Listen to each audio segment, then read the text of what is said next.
দেশ ও দেশের বাইরে থেকে যারা এই ভিডিওতে দেখছেন সকলকে জানাই আসসালামু আলাইকুম। আশা করি আপনারা ভালো আছেন। আর আপনারা অসংখ্য কমেন্ট করেন যে এর ওষুধ ছাড়া কি মুখের ব্রণ দূর করা সম্ভব? হ্যাঁ, এই ওষুধ ছাড়াই মুখের ব্রণ দূর করা সম্ভব। এটা করতে হলে কিছু জিনিস মানা লাগবে, যেমন আপনার প্রতিদিন কমপক্ষে 2 থেকে 2.5 লিটার পানি খেতে হবে। কারণ আপনি যদি পানি কম খান সেই ক্ষেত্রে ব্রণ ওঠার সম্ভাবনা থাকে। আপনি যদি সবজি কম খান সেই কারণে ব্রণ ওঠার সম্ভাবনা থাকে, এই কারণে সবজিটা বেশি খাবেন। এরপরে আপনার ঘুম, একটা মানুষের 6 থেকে 8 ঘন্টা ঘুমের প্রয়োজন। এখন যদি আপনি কম ঘুমান সেই কারণে আপনার মুখের ব্রণ উঠতে থাকবে।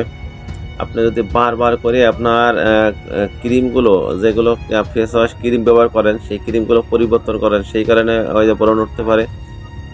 আপনি যদি নারী হন সেই ক্ষেত্রে অতিরিক্ত যদি আপনার হট লিকোরের সমস্যা থাকে সেই কারণে ব্রণ উঠতে পারে। এরপরে যদি আপনি পুরুষ হন, আপনার যদি প্রস্রাবের সাথে হোক, অতিরিক্ত নাইট প্রেশার হোক কিংবা মাস্টারবেশন হোক, যে কারণে করেন অতিরিক্ত বীজরোগ হয় কারণে সেই কারণে ব্রণ উঠতে পারে।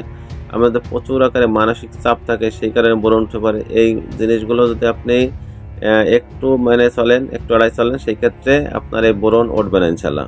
আর এরপরে যদি আপনার ব্রণ ওঠে সেই ক্ষেত্রে চিকিৎসা নিলে এটা ইনশাল্লাহ ঠিক হয়ে যাবে। আর আমার এই ভিডিওটা দেখলেন, যদি আপনাদের ভালো লাগে তাহলে সাবস্ক্রাইব করে রাখবেন, আর প্রতিনিয়ত নতুন নতুন ভিডিও পাবেন ইনশাল্লাহ।